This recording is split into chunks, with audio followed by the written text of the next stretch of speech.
Hello, everyone, and welcome back to MacArthur Museum's interviews. I'm Shane Lind, work here at the museum, and we have a very special guest today. We have Kathleen Pate, and Kathleen works at the Clinton Presidential Library. She received her master's degree in the public history program from the University of Arkansas at Little Rock. She started her museum education career at the Historic Arkansas Museum. But as I said, she's currently at Clinton Presidential Library, been there since 2000. She's a great friend of our museum, and I'm really excited to have her with us today. And we're going to be talking about Nina Allender. And for those who may have visited the museum or read some information about the museum, we do have an exhibit. It's set within our first call gallery in our World War I gallery. It's called Imagery and Irony. It's an exhibit that focuses on the political cartoons of Nina Allender and their relationship to World War I, propaganda posters, and also with the suffrage movement. So, Kathleen, can you tell us about Nina Allender, who she was and why she was important to the movement? Yeah, absolutely, Shane. And thank you for your lovely introduction. I have been at the Clinton Library, still am at the Clinton Library, but today I'm actually serving as a representative of the Arkansas Women's History Institute, which is an organization, a nonprofit, all-volunteer organization that works to promote Arkansas women's history, past, present, and future. And it might seem weird to promote future history, but part of our mission is to make people more aware of the history of women, particularly in Arkansas, and we think that will be inspiring both to women and to girls. So that's how we think about the future of history. So Nina Allender is actually an interesting story. So to give you just our viewers, I was about to say listeners, but we are videoing this, to give our viewers just a little bit of background. The women's suffrage movement, there were lots of different organizations who were pushing for voting rights for women. And the more traditional of those is the National American Women's Suffrage Association. It's a little bit like NASCAR. It has both national and American in it. And they were pushing for voting rights state by state. And a young lady, a well-educated young lady, Alice Paul, along with her friend Lucy Burns, had both been a part of the suffragette movement, which is the more radical suffragist in Great Britain, in the UK. And they came to NASA and said, hey, we really should be pushing for a federal amendment. And to kind of cut to the chase, eventually they split over this issue, and what was once the Congressional Union becomes the National Woman's Party. And Alice Paul knew that she needed to communicate a clear, succinct message. She needed to get it out far and wide. And one of the ways she did that, one of the ways the National Woman's Party did that, was to have a weekly newspaper that was called The Suffragist. And where Nina Allender fits in with that is that Alice Paul was particularly good at identifying people's talents and putting them to use. So Nina Allender was an artist in her own right. And Alice Paul said, hey, I need you to start making political cartoons for the cover of The Suffragist.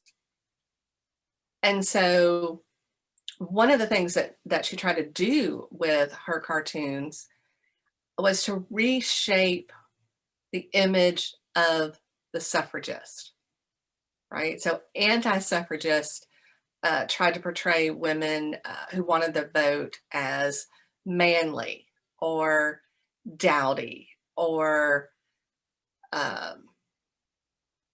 well, I mean, there's even what we would now call a meme. They started associating cats, suffrage cat. A woman who wanted the vote was like a suffrage cat.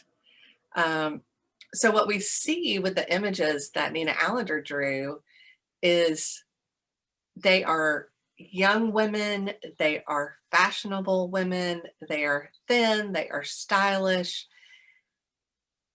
I'm going to say they're intelligent. I don't know how you convey that in a drawing, but certainly her drawings did that. It was pretty controversial, the tactics of the National Woman's Party, and one of these tactics was to protest. They were actually the first organization to protest at the White House, so to stand in front of the gates of the White House. And they continued to do this even after the United States entered World War I. And Nina Allender's cartoons kind of took a turn when the United States entered the war. So we had government produced, right? So we had government campaigns to get people involved in the war effort. And to communicate that, propaganda posters were made. So propaganda posters about buying bonds and food conservation and joining the military, right? Encouraging people to sign up. And what Nina Allender did at that point was to adopt some of those images or draw on some of those images, really to point out the irony of fighting for freedom abroad while denying the vote at home. So I feel like I've answered more than the question that you've asked, but I feel, do you have more specific things? Well, I think one of the, if I remember, one of the slogans or intent was that if women were sending their sons off to fight in a war, they should at least have a voice in it. Right, absolutely. And absolutely. And we see this at the end of the war. So we see Woodrow Wilson really does a 180 on women's suffrage. So toward the end of the war, so like September 1918, he says to Congress, we have made a partner of women in this war. We need to make them a partner here at home. So both the non-traditional push that was coming from the National Women's Party, but then also a more traditional push that was coming from NASA. And NASA was really focused on the work that women were doing at home, you know, keeping the home fires burning, you know, rolling bandages, growing their own food, conserving food, you know, so really it was kind of a two fronts. You know, women have done all this work, and then, you know, the more radical kind of pointing out the irony of, I know, and that word, you know, it's in the title, but just of fighting for freedom abroad and having women without representation at home. You know, the exhibit itself grew out of, so I was familiar with the Allender cartoons, and I was really looking for a way to bring the temporary exhibit that the National Woman's Party had at the time to Arkansas. And, you know, knowing about MacArthur's amazing collection of World War I posters, you know, that seemed like the perfect fit. Initially, we had hoped to get their kind of standard traveling exhibit, but we weren't able to do that. And it actually turned into something that I think is a better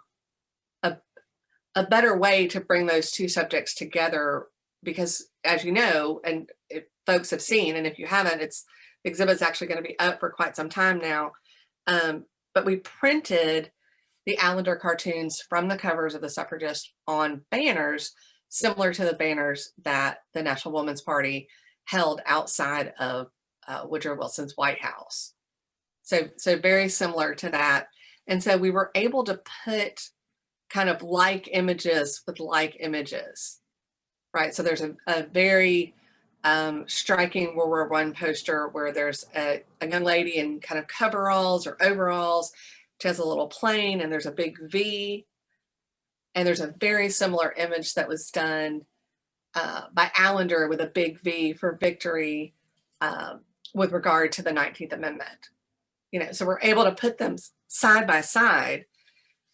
The other neat thing that we've been able to do, and this is something that's kind of wrapping up right now, is to create a traveling exhibit with images from the MacArthur collection of World War I posters, so that that can be a traveling exhibit by itself, but that also that the Allender that we created can be a traveling exhibit with that new exhibit of the World War I posters. Yes, So, I would encourage folks who can visit the museum. We are open 7 day or 5 days a week now. We're open Tuesday through Saturday, 10 a.m. to 4 p.m. and it is in our World War I gallery. Now, speaking of World War I, the movement obviously started very early, of course, in the United Kingdom, but also in the United States. But it really seems to take focus and form during World War I. Do you think that was an added push that helped finally get the amendment? I do, and the opposite could have happened and did happen. So we see the initial kind of women's rights movement in the late 1840s, right? So we're 1848 is the Declaration of Sentiments at Seneca Falls. And what happens with the outbreak of the Civil War is that women kind of put those demands on hold.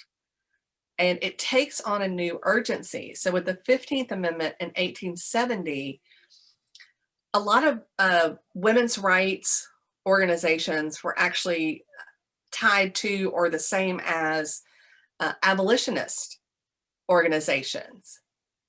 And there was great disappointment when the 15th Amendment only related to African American men. And you look, and it's another 50 years. So we're talking 1870 for the 15th Amendment, 1920 for the 19th Amendment. So it's a slow, painful process. And that was kind of some of the conflict between NASA and the National Women's Party, because, you look at a map before the 19 teens and, there are like 8 states where women have full voting rights. New York State passed full voting rights in 1917. So you kind of see an uptick, but the war does a couple of things. And one of those things, like I say, really points out the irony of how we're defining democracy, right? So if we're fighting for democracy abroad and we've got such a narrow definition at home, I think people did have to look at that. And also the work that women did throughout the war. They were definitely a part of it. They were Red Cross nurses. We've got some political cartoons that relate to that. They were buying bonds. Like I said earlier, they were conserving food. There's a great book put out by the Butler Center called To Can the Kaiser, right? And it's all about the work that women were doing, or that was being done, not exclusively by women, but largely by women on the home front. But I also think it was younger, well-educated women. If you look at the movement in Arkansas, you see wealthy young women who've gone to school on the East Coast. You see the Terry sisters. I guess actually I mean the Fletcher sisters, right? It's Adolphine Fletcher Terry. She's still Fletcher when she, I think she goes to Wellesley or Vassar, some Northeastern elite school, and she kind of comes back with these ideas. And that's actually something important to put out, to point out, is the 19th Amendment doesn't grant women's suffrage, right?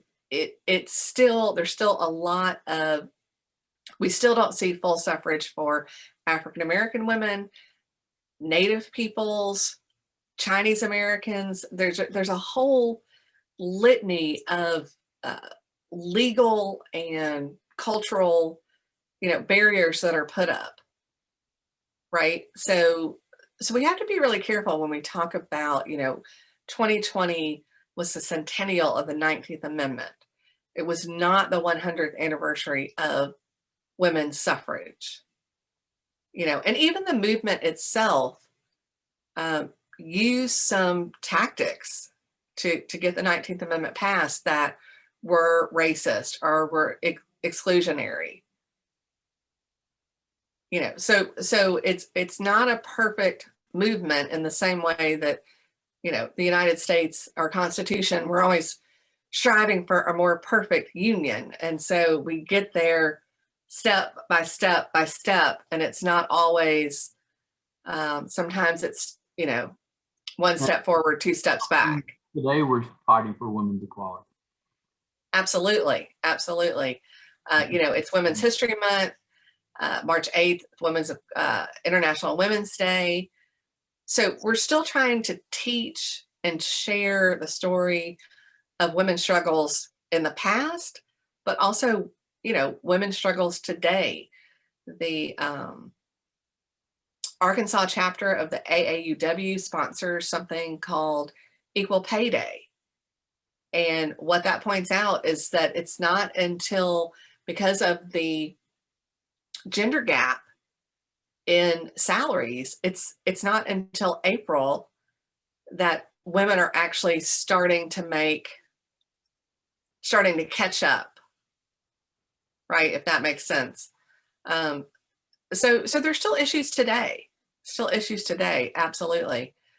So I think it's important, and I think, looking at the National Women's Party and understanding that they were the first organization to picket at the White House, it's strange to think now, because that's kind of a fixture, right? If you go to Washington, D.C., you expect to see people protesting something in front of the White House. And before that, it was really unheard of. Just people hadn't done it. So they were creative, they were politically astute, and they found ways to communicate their message and to reach a broad audience. Well, if you don't mind expanding on Nina Allender, I'm sure her work didn't end after the 19th Amendment was passed. What happened after that for her? What was the rest of her life like? Shane, I actually don't know. I'm a terrible person. I really kind of know basically about her career with the National Women's Party.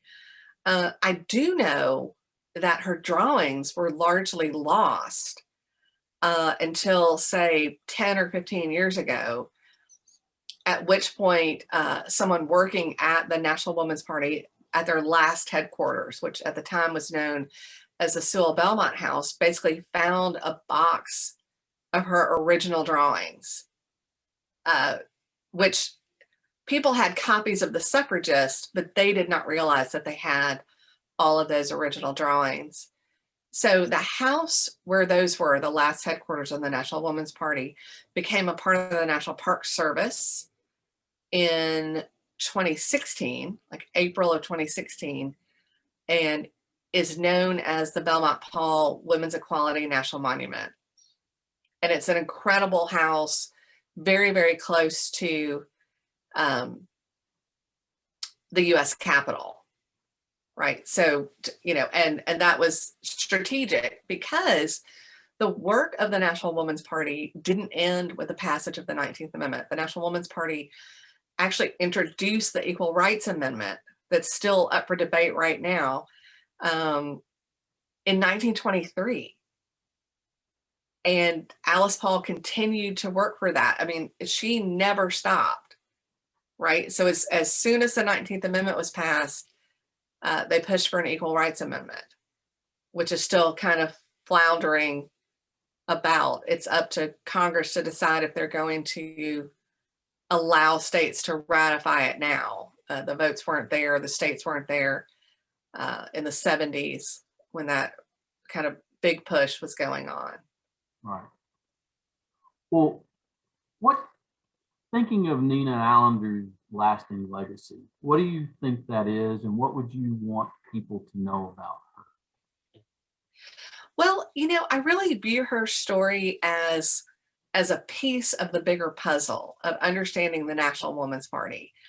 One of the things that anti-suffragists, people who were opposed to women having the vote, one of the things that they said was, women are, well, they're not very bright, and they're very pure, and they really don't need to get involved in politics. Politics is way too dirty for women. And I think if you look at the tactics of the National Women's Party, you can see that women were incredibly politically astute. I mean, basically hijacking that imagery from World War I posters, it forced people to face the reality, and it was very daring at the time, just as it was to continue the protest in front of the White House, to use Uncle Sam, to use Lady Liberty, to have those images in and use them in political cartoons in this way was daring, very daring. She was incredibly prolific. If you think about, she's drawing a new political cartoon at least every week. So she is cranking these things out. There's a great photo of her that's on the intro panel for the exhibit, where she's just surrounded by artwork. It's all over the desk. It's all over the walls. So she was incredibly prolific.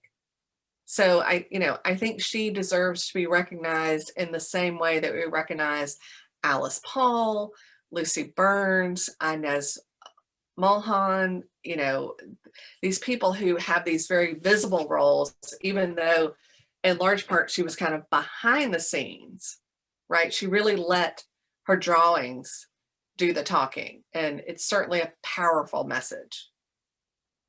Yes, it's a message that we still have today and we display. Thank you again for your work that you did on the exhibit. It's, like I said, for folks who have not seen it, it is a wonderful, it's a powerful exhibit. Yeah, it's strange to think that we actually opened that exhibit 2 years ago. So March of 2019. At the time, no one expected the pandemic and the response to that, but the decision to leave the exhibit up, so a lot of the centennial activities that were planned around August 26, 2020 weren't able to happen. And so national organizations have really been pushing to commemorate the centennial year. So thinking about the 100th anniversary of the 19th Amendment as running from August 26, 2020 through August 26, 2021. So I certainly think leaving the exhibit up, giving people the opportunity to see it is great. I'm delighted that you're able to do that. And then also, thinking about how to take it on the road, how to make that a traveling exhibit and to let that be shared around the state. We talk a lot about suffrage organizations and meetings and even our own weekly newspapers that were put out of Central Arkansas, but the suffrage movement in Arkansas was all over the state. Huge conventions. Actually, there was a huge meeting of African-American women. The Order of the Eastern Star met here, over 400 women, and they were talking about voting rights. So we see this across the state, both white and African-American women, saying we deserve the right to vote. We've earned it. Well, thank you so much for being with us today and talking about Nina Allender and the exhibit. And we look forward to working with you in the future. Absolutely. Thank you, Shane, for having me. I enjoyed visiting with you. Have a great day. All right. Thanks. Bye.